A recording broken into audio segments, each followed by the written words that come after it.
بسم اللہ الرحمن الرحیم۔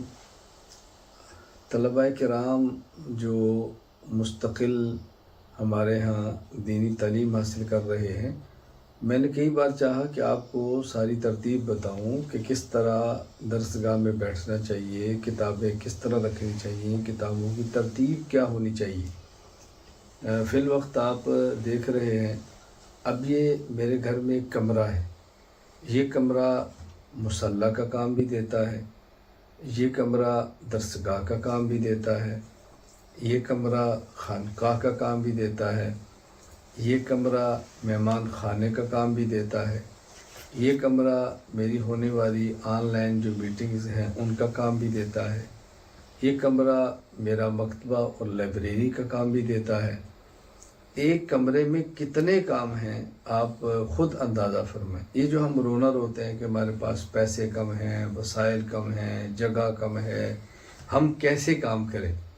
فی الوقت تو پہلے صرف آپ اس کمرے کی حالت اور سب چیزیں دیکھ لیں تاکہ میں آپ کو دکھا دوں کہ جہاں میں بیٹھوں یہ میری درسگاہ ہے، اور آپ دائیں طرف دیکھ رہے ہیں تسبیحات پڑی ہیں، یہ دیکھیں آپ ٹیشو کا ڈبہ پڑا ہوا ہے، اور بہت بڑے ٹیشو نہیں، دیکھیں آپ نکالیں ایک چھوٹا سا ٹیشو نکلے گا، ضرورت کتنی پوری ہوتی ہے۔ اس کے بعد آپ یہ بائیں طرف دیکھیں، میں آپ کو جلا کر دکھاتا ہوں تاکہ آپ کو اچھی طرح بات سمجھ آئے۔ جہاں ایک عالم کو، ایک طالب علم کو رہنا چاہیے تو اس کو یہ باتیں سوچنی چاہیے کہ میرے کمرے کے اندر خوشبو ہو۔ یہ میں اس کے اندر اس وقت لکڑی ڈال کر آپ کو عود جلا کر دکھاتا ہوں تاکہ آپ دیکھیں ذرا جہاں آپ لوگ رہتے ہیں یہ بہت خوبصورت، یہ بھی دیکھیں خوشبو شروع ہو جائے گی، دھواں نکل رہا ہے، آپ دیکھ رہے ہیں۔ آخر درسگاہ ہے، خانقاہ ہے، مصلی ہے، نماز کی جگہ ہے، ہمارے رہنے کی جگہ ہے۔ یہ کوئی بادشاہوں اور رئیسوں اور دنیا داروں کے لیے تو نہیں ہے، ایک طلبہ کو چیز سوچ لیجیے۔ یہ بہترین چیز ہے، یہ ڈبیا کے اندر بند کر کے رکھا ہوا ہے، اور اس میں جلنے کے بعد جو لکڑی کوئلہ بنتی ہے اس کے لیے میں نے ساتھ دیکھے یہ رکھا ہوا ہے۔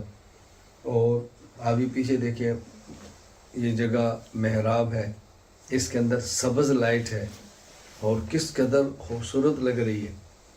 اور آپ یہ دائیں طرف دیکھیں، پھر یہ نیچے تکیے بچھے ہوئے مہمانوں کے لیے۔ مجھے آپ بتائیں کیا مہمان کے لیے ضروری ہے کہ ہم کرسی رکھیں؟ کوئی مہمان کے لیے ضروری ہے کہ ہم لمبی نشستیں رکھیں؟ تو ہم نے تکیے رکھ لیے، نیچے بہترین کارپٹ قالین بچھا ہوا ہے، مہمان کو بیٹھنے میں کوئی دقت پیش نہیں آ رہی۔ یہ دیکھیں مصلے بچھے ہوئے ہیں، یہ میں نے مصلے صرف آپ کو دکھانے کے لیے نہیں بچھائے، مستقل یہاں مصلے ہوتے ہیں اور یہاں سبق نماز ہم پڑھتے ہیں۔ اس کے بعد آپ دیکھیں دائیں طرف یہ کرسیاں ہیں، اب یہ کرسی ہم نے بند کر کے رکھی ہے، جسے آپ کہتے ہیں نا فولڈ کی ہے، بند کی ہوئی ہیں، ایک کونے میں پڑی ہیں۔ اگر کوئی ایسا مہمان آئے کہ جس کی ٹانگ میں عذر ہو، بوڑھا ہو، نیچے بیٹھنا مشکل ہو، ہم کرسی بچھا لیتے ہیں۔ کوئی ایسا مہمان آتا ہے جس کے کپڑے ایسے ہیں کہ اس کے نیچے بیٹھنا مشکل ہے، کرسی بچھا لیتے ہیں۔ اس کے بعد یہ کرسی بند کرتے ہیں اور ایک کونے کے اندر رکھ دیتے ہیں۔ تو کرسیاں بھی موجود ہیں، میز بھی موجود ہے۔ پھر یہاں بیٹھ کے جو میں سبق پڑھاتا ہوں، یا آپ دیکھیں یہ بیٹا میرا بیٹھا ہوا ہے، یہ سبق پڑھ رہے ہیں، میں خود ان کو حفظ کرا رہا ہوں۔ لوگ کہتے ہیں بچے کیسے پڑھیں گے، گھروں میں بچے نہیں پڑھ سکتے، جو بیٹھ کے سبق بھی پڑھ رہے ہیں۔ اس کے بعد آپ دیکھیں لائبریری موجود ہے اور یہ کتب ہیں۔ یہ آپ نیچے میری نشست دیکھیں، یہ جب میں نے عام حالات میں بیٹھنا ہوتا ہے یہاں پہ، اور اس وقت کرسی ہے، آرام دہ ہے، آگے اس کے میز رکھا ہوا ہے، میز پر کتابیں ہوتی ہیں، میں بیٹھ کر تحریری کام کرتا ہوں، ساتھ ہی چھوٹا سا میز رکھا ہوا ہے، میری ضرورت کی کھانے پینے کی چیزیں یہاں موجود ہوتی ہیں۔ آپ باہر دیکھیں عام مہمان کے لیے اگر اس کو پانی چاہیے، ٹھنڈا پانی چاہیے، گرم چاہیے، تو مستقل ٹھنڈا اور گرم پانی کرنے کی ضرورت نہیں ہے، ایک ہی مشین موجود ہے، ٹھنڈا پانی نکلتا ہے، گرم نکلتا ہے۔ پھر آگے دیکھیں میری نشست ہے بیٹھ کر جہاں میں میٹنگ کرتا ہوں، میز موجود ہے اور سکرین بنی ہوئی ہے۔ پھر بڑے آرام سے کئی گھنٹے یہاں میں آرام کے ساتھ بیٹھ سکتا ہوں۔ میں چونکہ پاکستان کا ہوں، ترکی میں رہ رہا ہوں، دیکھیں میں نے دونوں پرچم سامنے رکھے ہیں، اپنے ملک کا بھی رکھا ہے، جہاں ہوں وہاں کا بھی رکھا ہوا ہے، تو کتنی چیزیں ایک جگہ پہ ہو رہی ہیں۔ پھر جب انسان اللہ کے لیے نکلتا ہے، اللہ کے لیے، اللہ کے دین کے ساتھ محبت کرتا ہے، اللہ اس کی پسند کی وہ چیزیں جو چاہیے اللہ وہ بھی عطا فرماتے ہیں۔ یا آپ دیکھیں میرے کمرے کے اندر کتنا بڑا غلاف کعبہ ہے جو لگا ہوا ہے، الحمدللہ ثم الحمدللہ۔ اس کے بعد پھر آپ یہ قریب جا کر دیکھیں گے کہ جہاں یہ مونوگرام ہے ہماری جماعت عالمی اتحاد اہل سنت والجماعت کا، اس کے ساتھ آپ چھوٹی سی چیز دیکھ رہے ہیں، یہ خندق کے موقع سے جو مٹی مبارک نکالی گئی تھی، رسول اللہ صلی اللہ علیہ وسلم کے دور کی تو نہیں، لیکن خندق کی جگہ کی یہ مٹی ہے تو یہاں پڑی ہے، اللہ تعالیٰ نے یہ چیز بھی عطا فرما دی ہے۔ اس کے بعد یہ تو وہ غلاف ہے کہ جو کعبہ کے یعنی کعبہ کے اوپر ہے۔ اس کے بعد میں آپ کی خدمت پہ وہ غلاف پیش کرتا ہوں کہ جو کعبہ کے اندر ہے، یعنی آپ کعبہ مبارک کو دیکھیں گے تو کعبے کے اندر کا ایک سبز رنگ کا غلاف ہے، لٹکے ہوئے ہیں، وہ آپ غلاف دیکھیں۔ اللہ تعالیٰ نے یہ اپنے کرم سے ہمیں وہ بھی عطا فرما دی ہے، وہ بھی یہاں موجود ہے۔ اور میں انشاءاللہ آپ کسی وقت روزے کے اندر کا غلاف دکھاؤں گا سبز، وہ بھی یہاں پر موجود ہے۔ یہ دیکھیں میں آپ کو دکھاتا ہوں، یہ دیکھیں، یہ کعبہ کا اندر صلی اللہ علیہ وسلم یہ لکھا ہوا ہے، یہ بھی ہے۔ تو یہ میں نے چند ایک چیزیں آپ کو دکھائی ہیں مختصر سی، تاکہ آپ کو اندازہ ہو کہ تھوڑی جگہ پر اور تھوڑے پیسوں میں آدمی کام کر سکتا ہے جب انسان کا کام کرنے کا ارادہ۔ چلیں اب میں آپ کو دکھاتا ہوں۔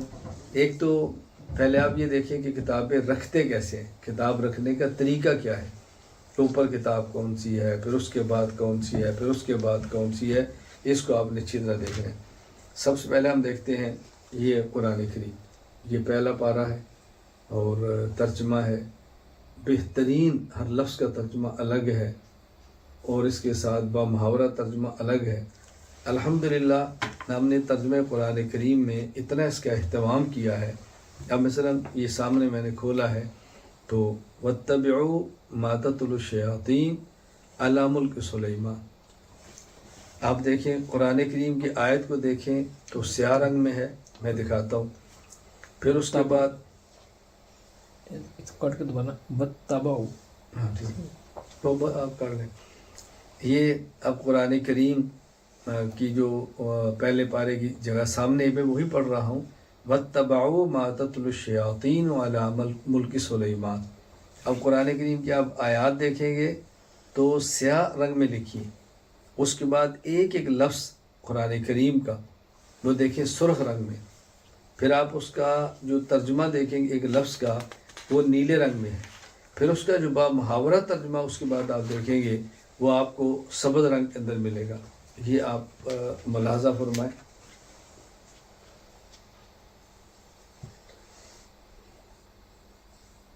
اور آپ اللہ تعالیٰ سے دعا بھی فرمائیں، ہم انشاءاللہ العزیز مکمل قرآن کریم کا ترجمہ اسی طرح لانا چاہتے ہیں، ایک ایک پارہ الگ، پھر 30 پارے الگ۔ اچھا، سب سے پہلے کیا کرنا ہے کہ آپ نے قرآن کریم کا جو ترجمہ ہے یہ اوپر رکھنا ہے، اور اگر صرف قرآن کریم بغیر ترجمہ کو تو اس کے اوپر رکھنا ہے۔ اس کے بعد آپ دیکھیں یہ حدیث پاک، قرآن کریم کا ترجمہ، اور اس کے بعد نیچے حدیث پاک اب رکھیں گے۔ پھر جب کتب رکھیں گے تو اس کے بعد ہمارے پاس کتابیں آئیں گی۔ یہ میں نے تو پڑھانے کے لیے اصول اوپر رکھے ہیں، لیکن آپ نے جب کتابیں لگانی ہیں تو آپ دیکھیں کتاب السیرت یہ آ گئی۔ اس کے بعد آپ نے دیکھنا ہے، یہ دیکھیں کتاب الآداب، اب ظاہر ہے حدیث، اس کے بعد سیرت، پھر آپ دیکھیں کتاب الفقہ، پھر آپ اس کو رکھیں۔ اس کے بعد کتاب الصرف، آپ نے صرف کو رکھنا ہے۔ پھر کتاب النحو، یہ آپ نے کتاب النحو کو رکھنا ہے۔ یہ عام کتب کے رکھنے کی ترتیب ہے، اس کو آپ نے مد نظر رکھنا۔ پھر ہم نے جو عقائد ہیں آپ دیکھیں اسلامی عقائد، اس کے بعد آپ دیکھیں کتاب العقائد۔ جب آپ نے اصول رکھنے ہیں تو اس کی ترتیب یہ ہوتی ہے، سب سے پہلے اوپر اصول تفسیر رکھیں، اس کے بعد پھر یہ اصول حدیث رکھیں، پھر اصول عقائد اور یہ اصول فقہ۔ جی تو بھائی آپ نے ترتیب یہ بنانی ہے، اسلامی عقائد، پھر نیچے کتاب العقائد، پھر اصول تفسیر، اصول حدیث، اصول عقائد، اصول فقہ۔ یہ آپ الگ کر لیں اور یہ کتب الگ رکھ لیں۔ یہ دونوں اب آپ کے سامنے پڑھی ہیں۔ یہ ہم نے دو الگ الگ کیوں رکھی ہیں؟ اس لیے کہ اس میں ایک جگہ پر اوپر رکھنے ذرا مشکل ہو جاتی ہے۔ جب آپ جو دیکھنا چاہتے ہیں آپ اس کو سامنے رکھیں اور اس کو دیکھ کے پڑھنا شروع کر دیں۔ اور تمام طلباء، تمام طالبات اس بات کا خیال کریں کہ اپنے گھروں میں بیٹھنے کے لیے اپنی جگہ متعین فرمائیں۔ آپ کا مصلی موجود ہو، آپ کی تپائی بنی ہوئی ہو اور کتابیں رکھنے کے لیے معقول جگہ موجود ہو۔ یہ جو میں نے تپائی آپ کے سامنے رکھی ہے، اس کی ترتیب یہ دیکھیں ذرا، یہ دیں، اس کو کھولتے ہیں۔ اب یہ ساری کتب اس کے اندر رکھی ہوئی ہیں، یہ کتب اس کے اندر ہے۔ یہ مثال کے طور پہ دیکھیں، ہم نے ایک کتاب کھولی ہے، پڑھنی ہے، دوسری لینی ہے، اس کو یہاں رکھیں اور اس کو اندر رکھیں اور یوں اپنے آگے رکھیں اور یوں کتاب کھول کے پڑھیں۔ تو ایک تپائی کتابیں اس کے اندر ہیں اور پڑھنے والی کتاب اوپر ہے۔ پھر آپ اس میں دیکھیں ذرا کتنا خوبصورت ہے، لاک بنایا۔ یہ تالا کیوں ہے؟ کوئی آپ ضرورت کی چیز اندر رکھنا چاہیں، بچے ہیں، چھوٹے ہیں اور وہ تنگ نہ کریں۔ میں یہ آپ کو سمجھانا چاہ رہا ہوں، اپنا مصلی بچھائیں اور کتب رکھیں۔ پھر جب استاد سبق پڑھاتا ہے، سبق کے دوران آپ نے اس کا بہت اہتمام کرنا ہے کہ آپ کے پاس قلم ہونا چاہیے، آپ کے پاس لکھنے کے لیے کاپی ہونی چاہیے۔ اس میں استاد جب پڑھائے طلباء کو یا استانی پڑھائے معلمہ طالبات کو، یہ ساتھ رکھیں اور لکھیں۔ کوئی سوال کرنا ہے تو وہ لکھ لیں، سبق ختم ہونے کے بعد میں نے سوال کرنا ہے۔ اگر کوئی درمیان میں اشکال آ گیا وہ لکھ لیں، کوئی اہم علمی نقطہ آ گیا وہ لکھ لیں، مشکل لفظ کا ترجمہ ہے وہ رکھ لیں، کسی عقیدہ، حدیث اور فقہ کے عنوان کی شرح ہے اس کو لکھ لیں، قرآن کریم کی آیت کی تفسیر اہم ہے اس کو نوٹ فرما لیں، یہ اپنے پاس رکھیں۔ اس کا بہت زیادہ اہتمام کریں، یہ ایک طالب علم کے لیے اور طالبہ کے لیے بہت ضروری چیزیں ہیں۔ خلاصہ کیا ہے کہ ہم اپنی درسگاہ کو اس طرح بنائیں، وہ عقائد کے لیے درسگاہ بھی ہو، مسائل کے لیے دارالفتاح بھی ہو اور اخلاق کے لیے خانقاہ بھی ہو، ہماری نماز پڑھنے کے لیے مصلی بھی ہو، سجادہ مصلی بچھا ہو، تپائی موجود ہو، باوضو ہو کر بیٹھیں اور اس کا بہت اہتمام کریں۔